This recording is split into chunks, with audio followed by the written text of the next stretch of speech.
Hello and welcome, all you beautiful, lovely, and magical and fabulous souls.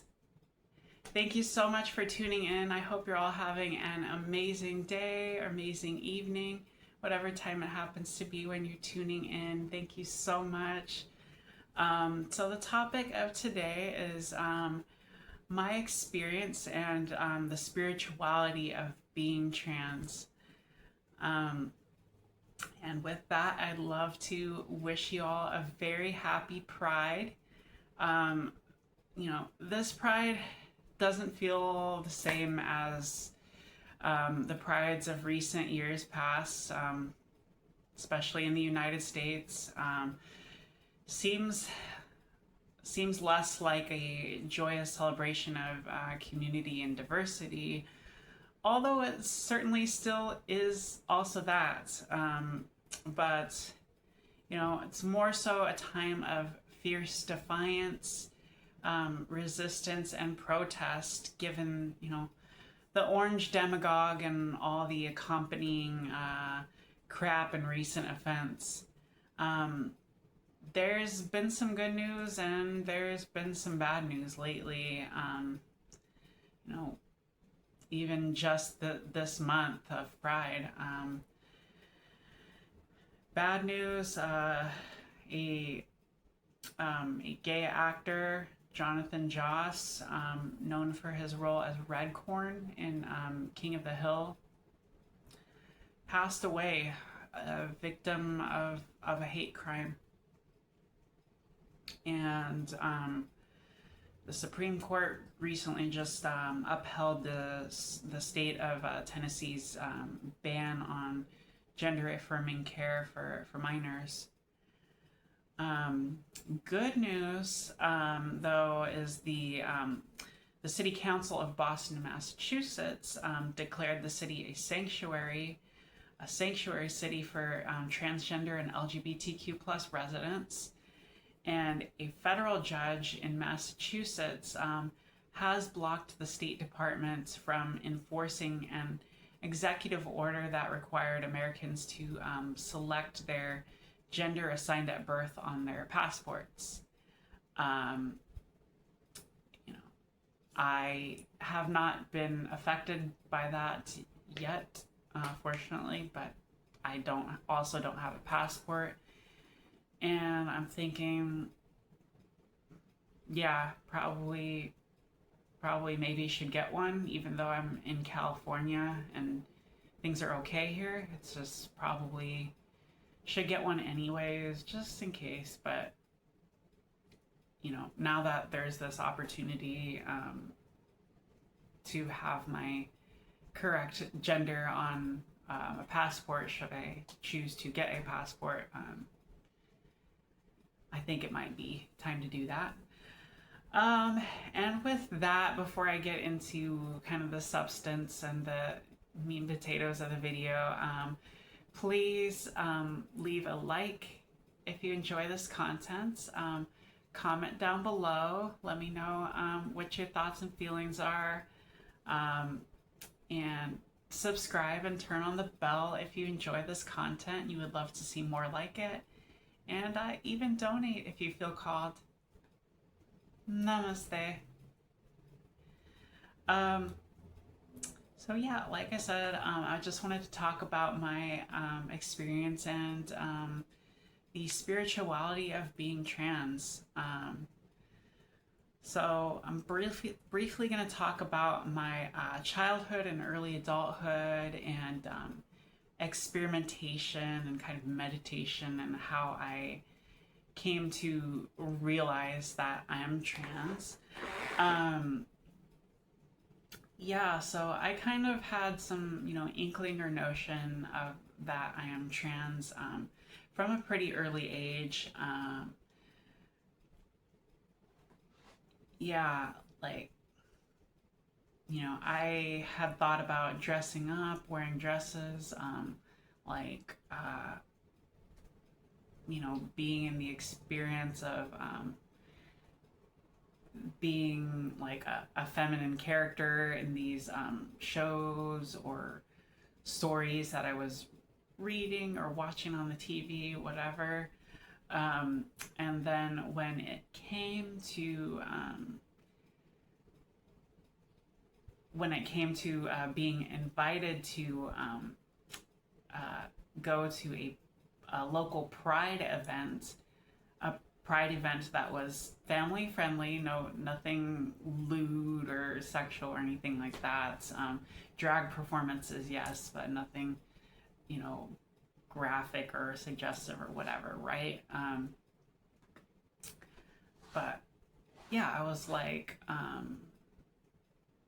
don't know, I want to say 8 years old. I was invited to that. I kind of jumped at the chance, and I said, you know what? I'm going to I'm going to dress as a woman.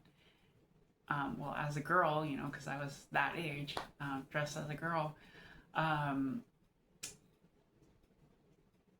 and, I kind of thought, like, justified, rationalized it in my head that, hey, I'm just doing it just to support the drag queens, just kind of be like a morale boost, like go team, like just like a moral support for the drag queens. Like that's how I was justifying or rationalizing at the time. But I absolutely loved and enjoyed that experience.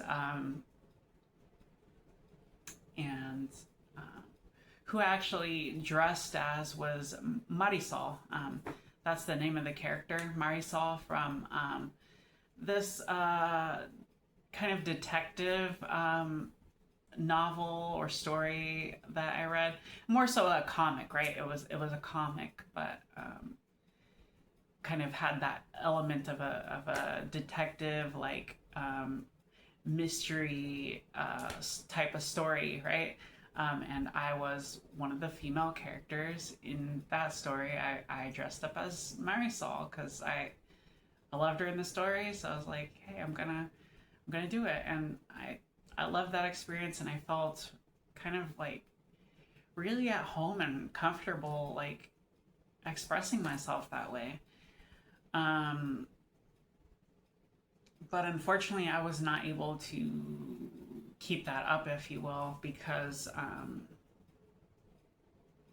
don't know. I suppose looking back, I could have, but that's the thing. Fellow kids that age, peers, they're not necessarily very friendly, right? I mean, not necessarily. They can be very friendly, right? But they're not necessarily very nice or open-minded when it comes to changes. And this was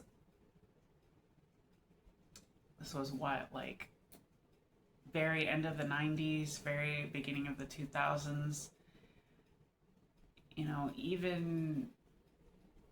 Even being gay was slowly starting to become more and more accepted in the mainstream, but it was still a relatively new thing to the mainstream.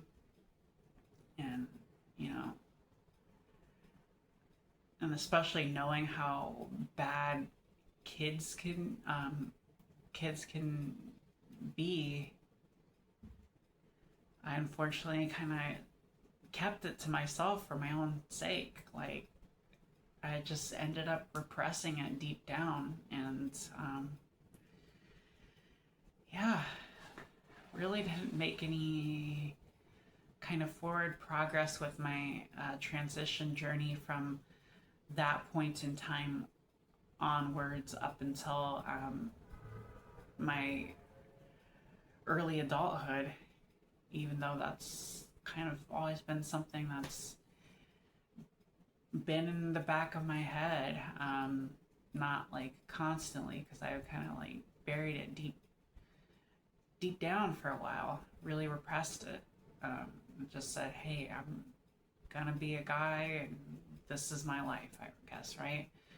Um, you know, not until my early adulthood, when I was actually in a committed relationship already, that I started to experiment with things.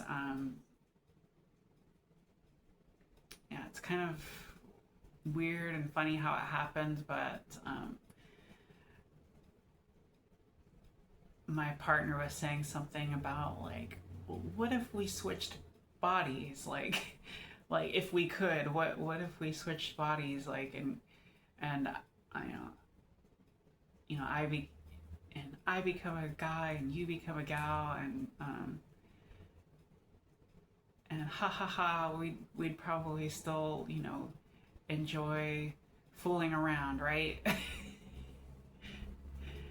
And it's weird. It just really stuck with me. It got me thinking. I was like, um, yeah, maybe I kind of would uh, enjoy, being a female more than a little bit. Not necessarily for any sexual reasons, but because I feel feminine in my essence, and, like, it really got me thinking, like,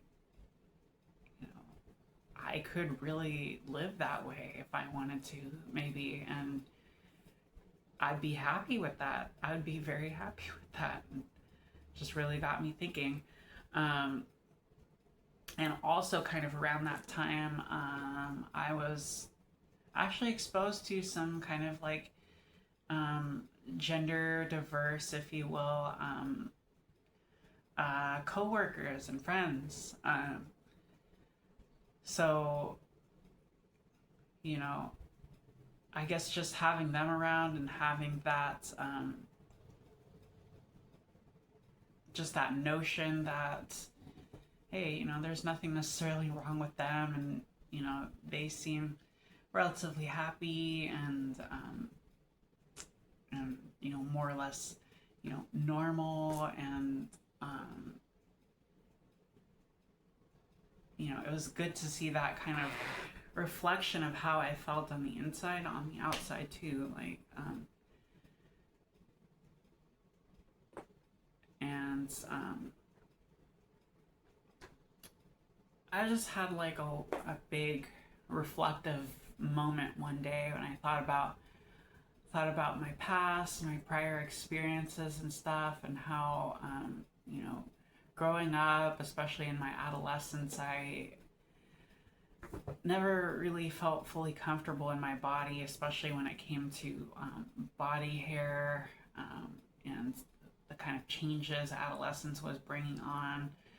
Um, some of it I was kind of just dealing with and muddling through, and, like, it is what it is, and I'm just dealing with it, right? But most of it was, like, genuinely hard to go through that experience, because I, you know, it just genuinely didn't feel comfortable. It didn't feel right. But, you know, like I was saying before, I kept it to myself, um, just to make be in the world. Um, but yeah, having those kind of, I guess, role models, if you will, like my coworkers, my friends who were kind of a gender diverse experience. Some were, um, some were non-binary, some were trans, some were just, regular cishet people. Some were, queer but cis, and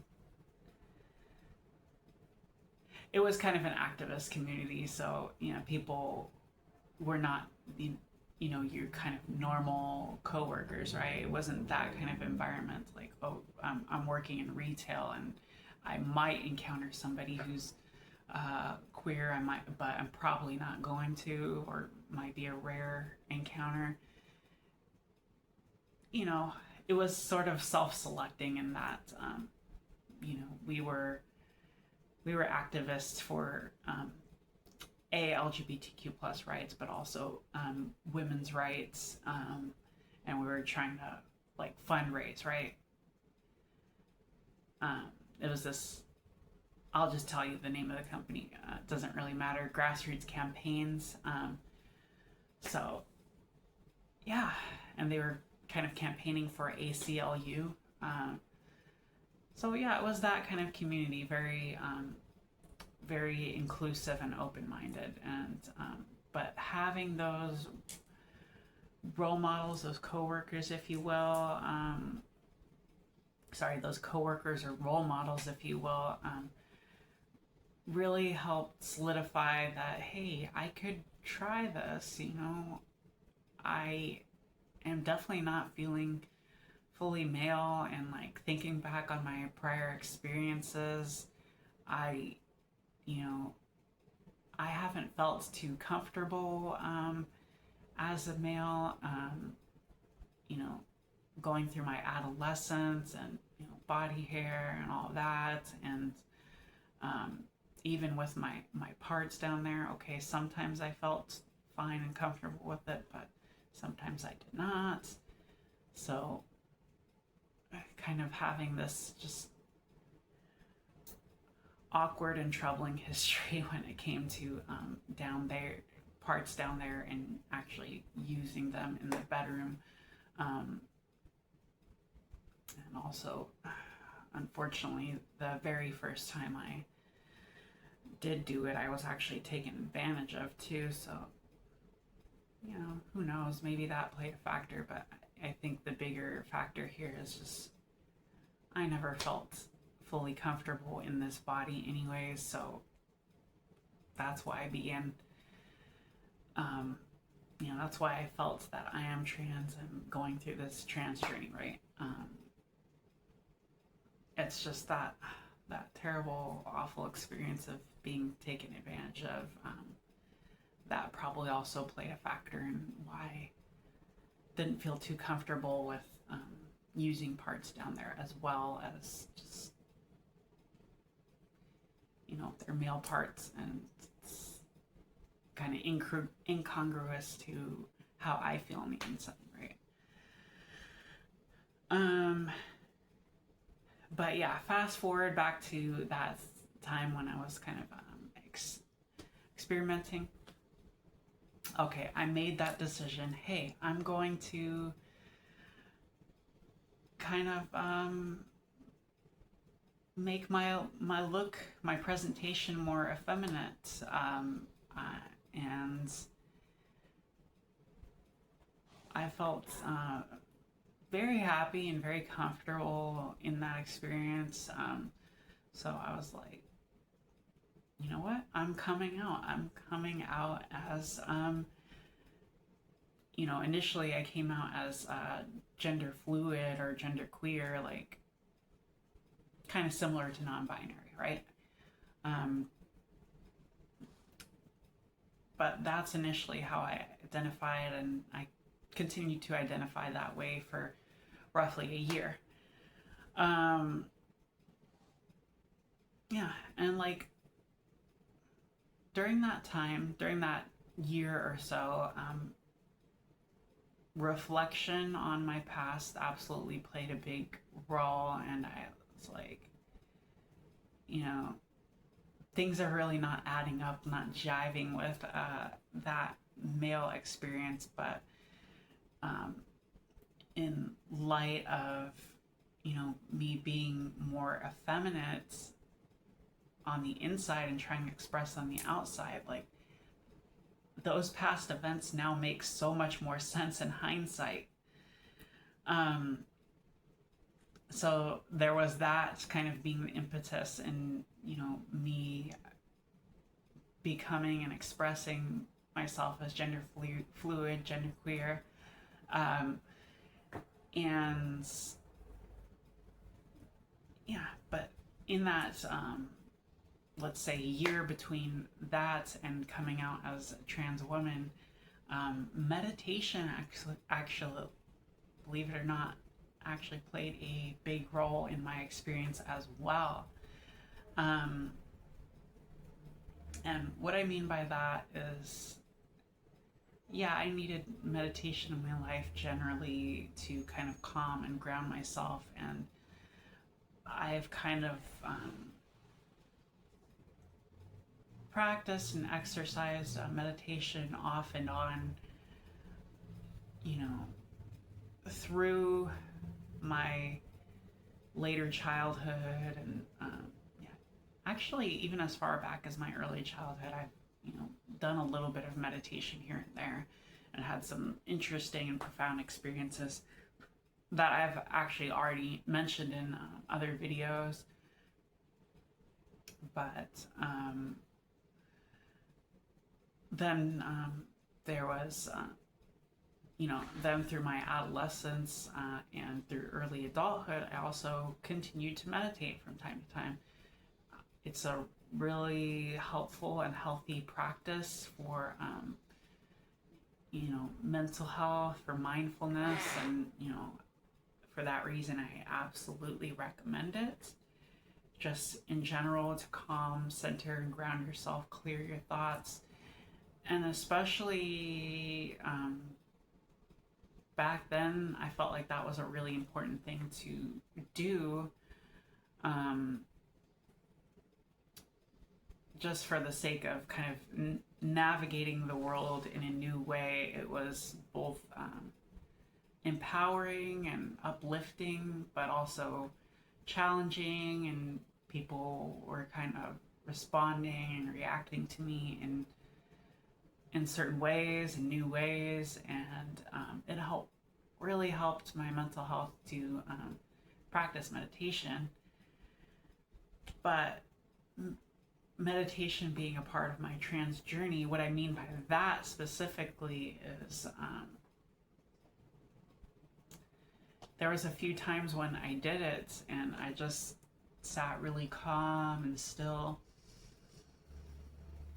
taking full, deep, calm, rhythmic breaths for a while, like 20, 30 minutes, maybe more at a time, just sitting there, every few days, sitting there, clearing my thoughts, and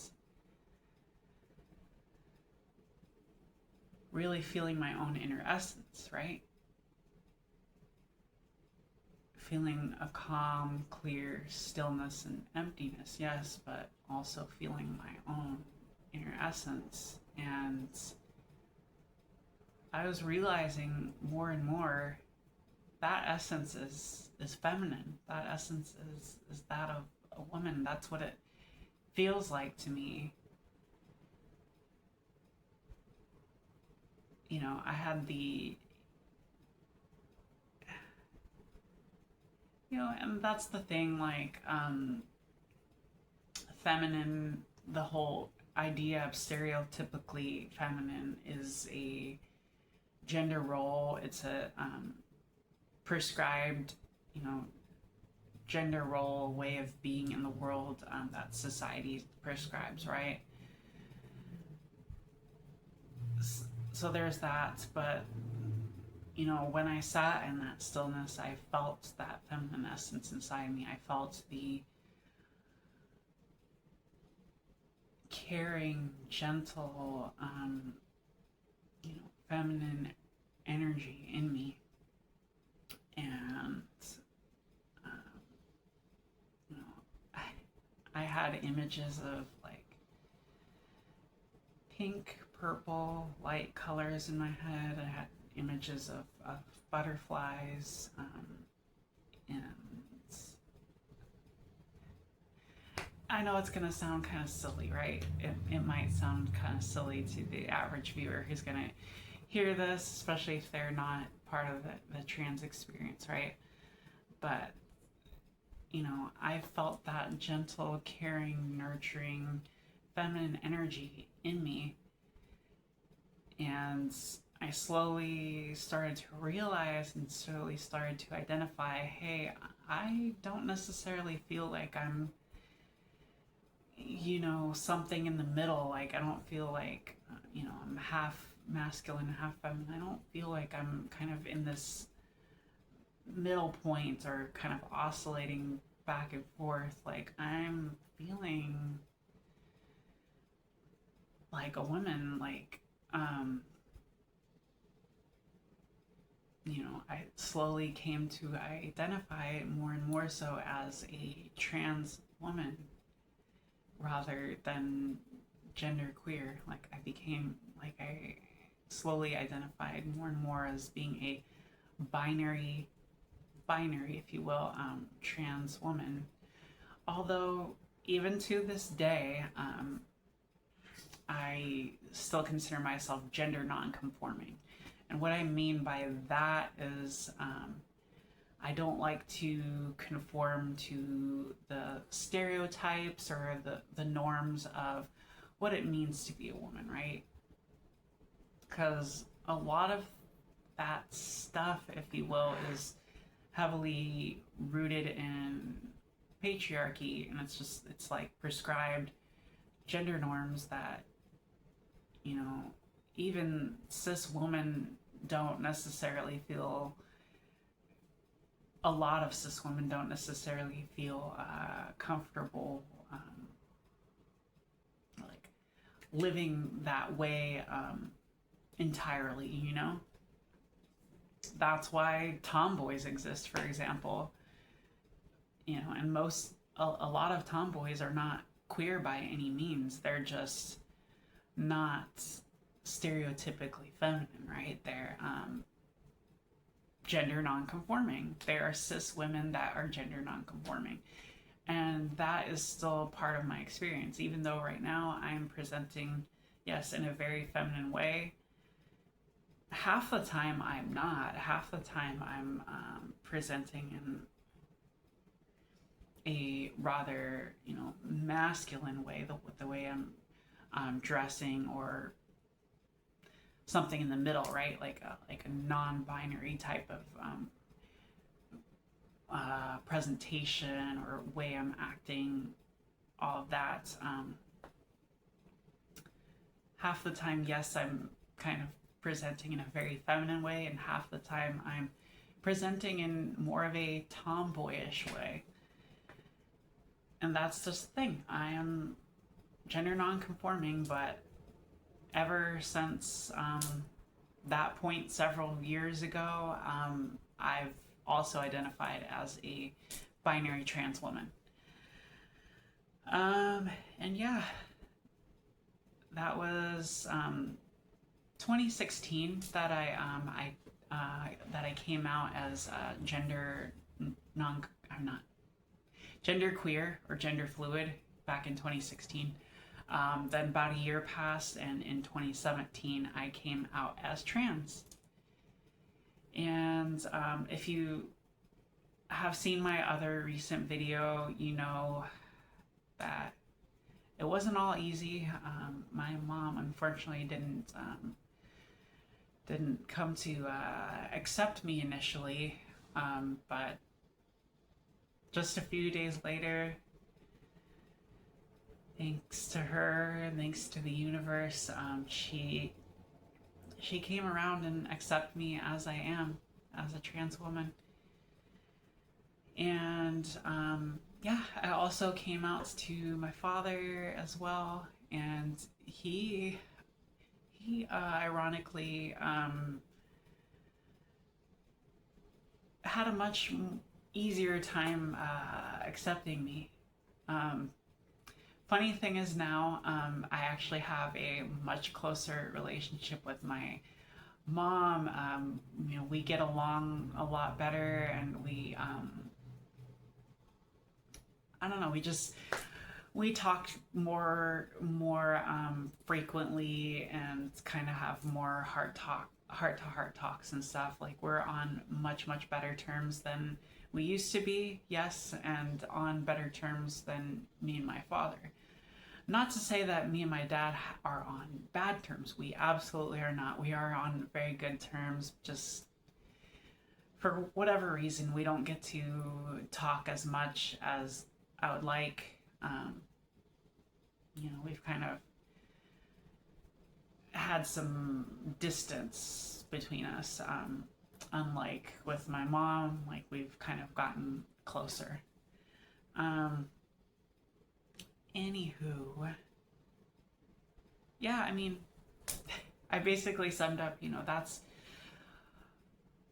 it maybe wasn't presented in the clearest way, but that is how I came to realize I'm trans. Back in 2017, that's when I finally got up the courage to say yes, and come out to the world. I am a trans woman. And a few months later, thanks to the local LGBTQ center, I started my medical transition.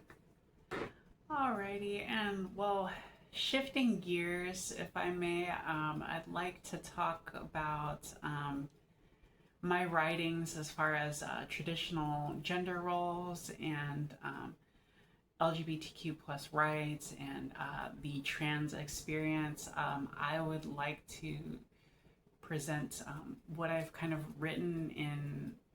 It's not really a book.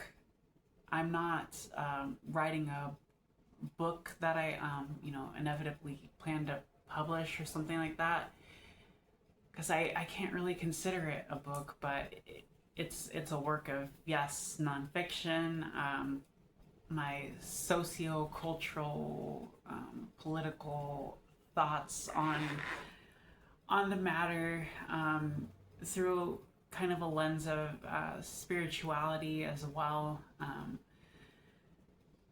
But I can't really consider it a book.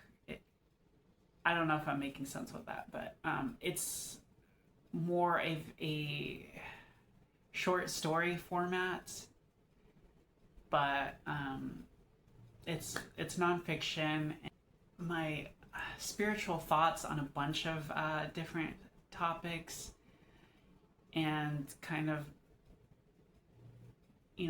divulging my own spiritual and I guess the theological path. But in this particular section, I'm just talking about my thoughts about traditional gender roles, LGBTQ, and the trans experience. And I just, since this is really relevant to the topic of this video, I'd just like to share this excerpt from my book, or my short story, if you will.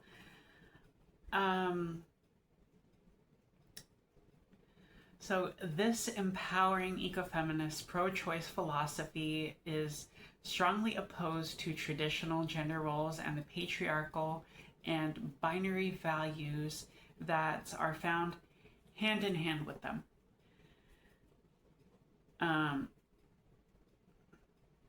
Everyone has their own unique combination of traits, abilities, strengths, weaknesses, interests, etc.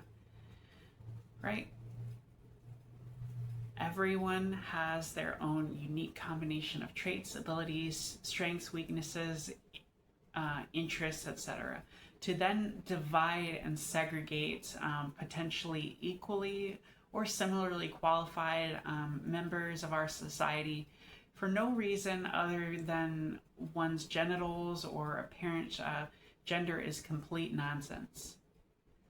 Firstly, gender is a social construct. It is prescriptive and is assigned based on one's apparent genetic / biological sex at birth and one's apparent genitals. Or later in life based on one's personally identified gender and or one's perceived by others gender and or gender role. Genetic or biological sex at birth, on the other hand, is an objective, descriptive, concrete physical reality, but it is also less binary than is generally recognized by people unfamiliar with the scientific literature on this subject. And more on this later in this section. Similarly, to prescribe which kinds of clothing people should or shouldn't wear, or how people should or shouldn't physically present themselves for no reason other than one's genitals or apparent gender, and then divide people up based on these narrow lines of what it means to be or to appear as X gender or Y gender is equally ludicrous. People who are female at birth and identify as women but physically present in an androgynous or masculine way, and or who have interest in stereotypically masculine things, and or who enjoy doing stereotypically masculine activities, are every bit as valid as cisgender women who physically present in a feminine way, and or who express interest in stereotypically feminine things or activities that are and are both fully women. Similarly, people who are male at birth who identify as men but physically present in an androgynous or a feminine way, and or who have interest in stereotypically feminine things, and or who enjoy stereotypically feminine activities, are every bit as valid as cisgender men who physically present in a masculine way, and or who express interest in stereotypically masculine things or activities and are both fully men. Moreover, just as gender itself is a social construct, so too are notions of masculinity and femininity, and notions of masculine or feminine clothing, activities, or interests. While one's outward appearance certainly has at least a partial basis in objective, descriptive, concrete physical reality by virtue of one's primary and secondary sex characteristics, which are largely and typically determined by one's genetic or biological sex at birth, one's gender and the masculinity and or femininity of one's clothing, presentation, interests, and or activities are unequivocally subjective, social, and cultural phenomena that vary widely from culture to culture, time period to time period, and from individual to individual. One's gender can generally, typically, usually be split along narrow, limited binary lines and be categorized by oneself or others as belonging to one of two potential categories. One, man, socially male, or two, woman, or socially female. Likewise, one's gender generally, usually, typically aligns with one's genetic / biological sex at birth, as is the case for cisgender people. E.g., most women are female, most females are women, most men are males, most males are men, right? However, every rule has an exception. And gender certainly isn't even a law of nature, but rather a social construct. For many people, transgender, agender, non-binary, etc., one's gender does not align with one's genetic / biological sex at birth. On that note, the whole trans / transgender umbrella is welcome and included here. It is okay and valid to feel that both your assigned gender at birth based on your genetic makeup and or apparent genitals and the accompanying traditional gender roles and the body we inhabit that sustains us is a poor or very poor fit for our souls and our minds.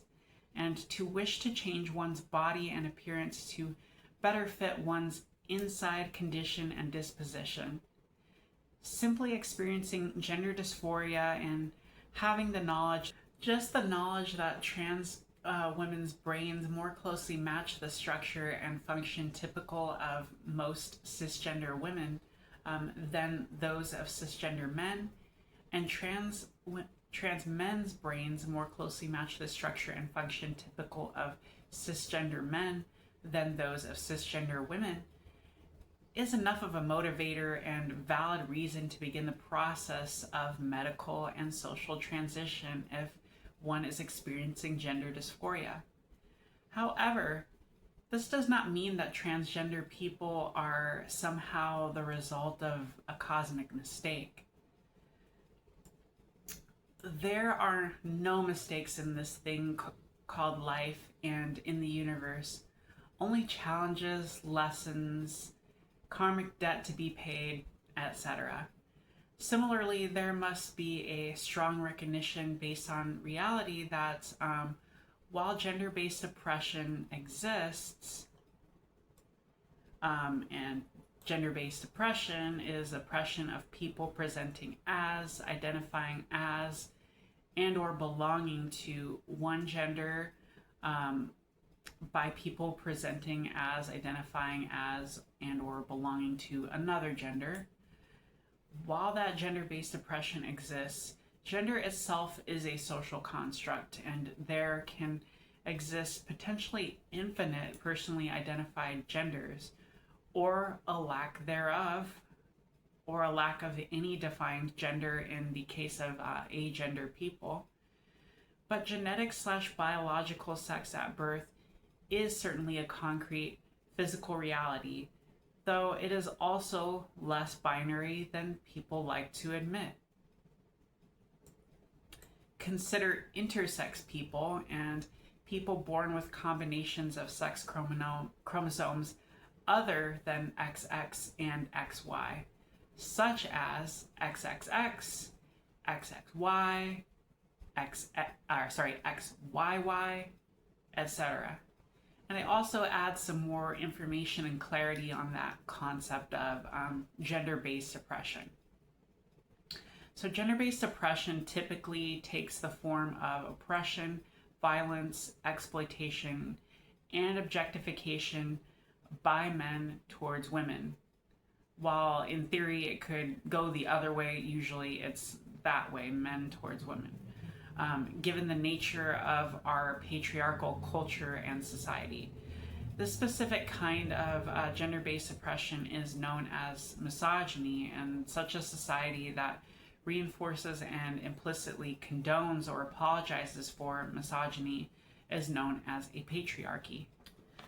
Gender-based oppression is the central reason why, for example, trans women are often on the receiving end of both transphobia and misogyny, while trans men are typically only on the receiving end of transphobia. And I don't claim to speak for, trans men, and, I know in certain cases, yes, they do end up as victims of misogyny because, well, yes, biologically they are still cis women, and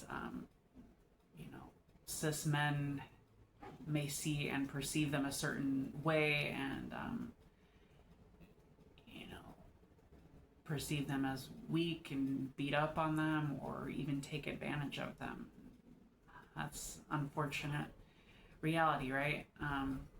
But like I was saying, while trans men are typically only on the receiving end of transphobia and are rarely victim to any misandry to any significant degree, and misandry is not a systemic phenomenon, whereas misogyny and patriarchy are.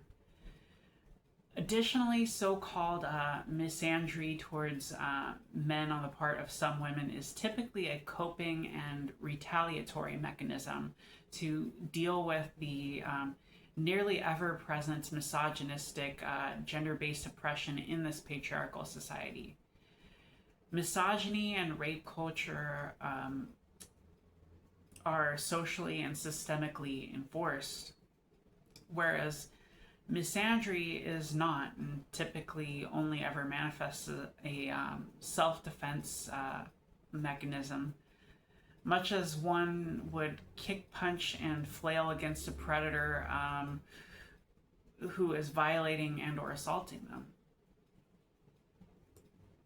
However, patriarchy does negatively affect people of all genders by arbitrarily assigning or prescribing expected or generally accepted gender roles, as well as types of presentation, clothing, interests, activities, or behaviors, solely on the basis of one's genetic/biological sex at birth, one's apparent genitals, and or one's perceived gender. And this genderized social assignment or prescription is typically made along narrow binary lines. Additionally, one's typically reinforced or encouraged career options as prescribed by society typically fall on either side of a narrow gender binary as well. Moreover, to varying degrees, any potential deviation from such gender norms is typically punished in varying degrees and to varying extents in this patriarchal society, if not by outright oppression, violence, and or discrimination, then instead by social status, peer pressure, or by the court of public opinion. Okay, now that aside's over, I wanted to get more into the nitty gritty of like at least how I've experienced spirituality in the lens of my trans experience, right? The spirituality of being trans, right? That's what this is about.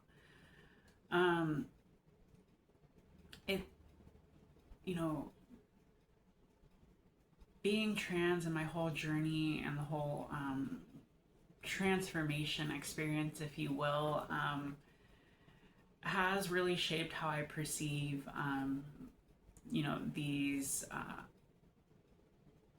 new age spirituality concepts, if you will, abundance, manifestation.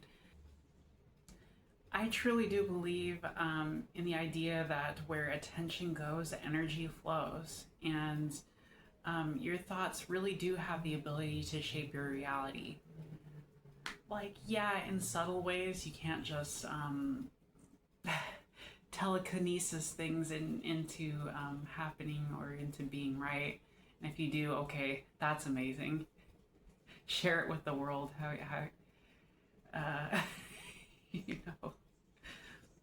But that's not really how, abundance and manifestation works, and that's the commonly misunderstood thing about it. And that's something I've touched on in a recent video from like a month or two back about toxic positivity and spirituality, right? But those core ideas I still believe to be true. Where attention goes, energy flows. Your thoughts have the ability to shape your reality in subtle ways, and if you actually take action upon those thoughts, right? And I believe that from my own trans experience, but also from my experience just navigating life as a human trying to accomplish goals.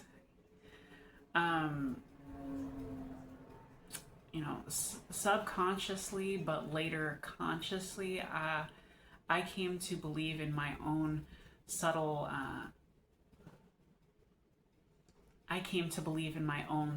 manifestation abilities, indirectly because of my transness. I felt and believed that I am a woman on the inside. Then I felt the need to make my outside and how I presented to the world and navigated the world match how I felt on the inside. I began to identify as a woman. I then pursued my transition, going through many steps and progressing along my journey, and I gradually became more and more perceived as a woman. I had radically transformed my life from who I was in the past to now, but I didn't stop there. I set other goals, visualized them, and pursued them. I got a stable job. I moved out of living with my parents and began to live with roommates.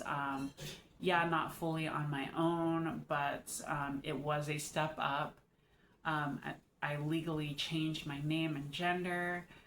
Eventually got a job on the complete other side of the great big state of California from where I grew up, and simultaneously, moved all the way over here, living with roommates, but still uprooting my life and kind of living on my own,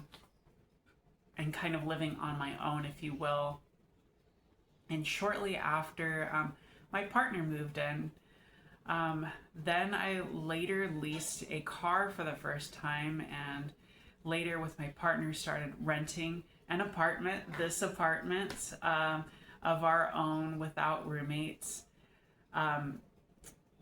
Just at a certain point, I figured if I can do all that, why not harness my manifestation abilities for spiritual transformation and starting my YouTube channel journey, and maybe even help others also transform their lives, because I surely believe I can, and I want to help people radically transform their lives in a positive way. If at all possible, I want to be part of that change for them as well. But all that said,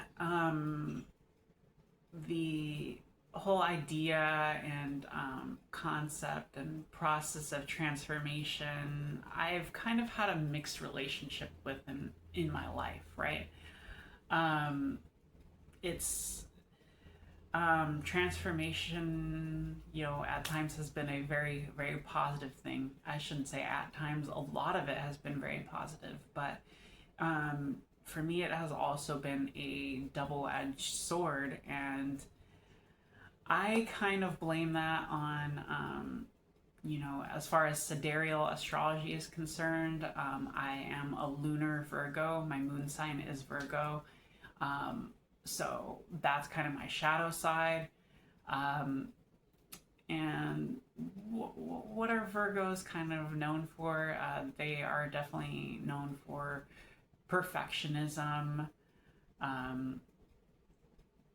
They're definitely known for sweating the small stuff, things like that. And just the whole idea of transformation in general has kind of been a point of hyperfixation, and a point of me trying to be perfect at this one thing, or this change, and getting it right from the get-go, and if not, scrap it, start all over, right? And while radical change or transformation, yes, can happen, it can start in an instant, that's not how real change, especially big changes, work, right? And I've said this in a video from last month, actually, where I said, that's not how these big changes work. It's a gradual process, especially, the bigger it is, the bigger and grander the change or transformation you're trying to manifest, to bring into reality, the more time, work, effort, all that you're going to need to put into it. It's not an overnight process. It never is, unless it's some small little adjustment, tweak in your life. okay, you can do that overnight. But if it's some big goal or change or transformation in your life, it's going to take time, and it's going to be a gradual process. But yeah, it's something that I have definitely struggled with in the past from an early age, before I was even like consciously acknowledging that I'm trans, right? Like, you know, like I was saying, like I've had these little little experiences, little tidbits, little breadcrumbs, you know, going way back to my early childhood, that, you know, looking back, okay, you know, that's a sign that yes, yes, I'm trans. And that's, you know, that reflection process is how I ended up saying that yes, that's who I am, and that's how I want to present myself and want to navigate the world as, right? And then I went through all those steps to do that, but also, you know, take care of all these other goals in my life that I wanted to accomplish. But it's, you know, even going back to, you know, my adolescent years, it's been, you know, the whole idea of overnight change or transformation is something that I've really struggled with from time to time. And I, you know, I'm trying to like, oh, get it perfect from the get-go, like the next day. But that's, like I'm saying, that's not how it works. It's a slow, gradual process, especially the bigger it is, the more time and effort it's going to take. It's just how it is. But yeah, I have definitely been doing a lot of shadow work lately, especially over the course of the past year or so, I want to say. So I've slowly been coming to terms with that and making peace with that, and you know, telling myself, seek progress, not perfection. It's a journey of progress, of gradual change, right? You know, even today, like today, absolutely. What I'm trying to say is like the what I did today is basically kind of a ritual for releasing that which no longer serves me, including this hyperfixation on all the little details, but also, you know, seeking perfection rather than progress, and having it, you know, backwards. So I went through this extended ritual today of releasing what no longer serves me. And even that, you could say, maybe I kind of overdid it. Maybe I spent a little too much time on it. So even today, it's still something I'm dealing with, like this this hyperfixation, this double-edged sword of change and transformation. Change and transformation is such a good, healthful, normal thing, yes, but if you're constantly beating a dead horse, if you will, and then beating yourself up when it doesn't work, when you're not perfect, that's not healthy. That's the inverse of it, right?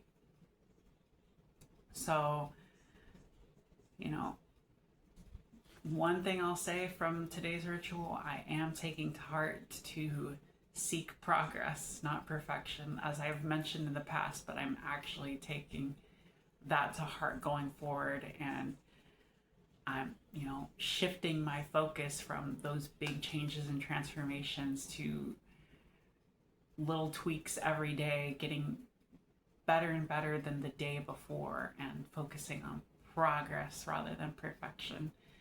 And that's what I seek to carry from today going forward for the rest of my life. And, you know, this isn't some overnight thing.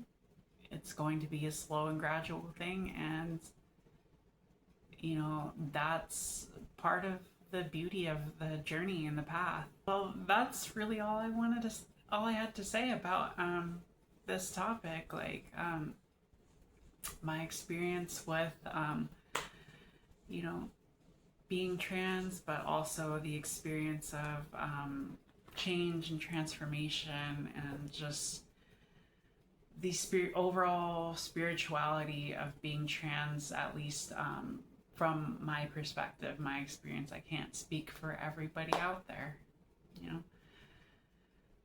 And I hope this was interesting to y'all. I hope you all got something out of it, especially if you happen to be part of the LGBTQ community. I hope you really appreciated the insight and you know, the voice of someone from the community. And yeah, that's pretty much all I had to say. I hope you all have a wonderful and amazing rest of your day, amazing rest of the week, and a fantastic rest of Pride. Namaste. Blessed be. Go in peace.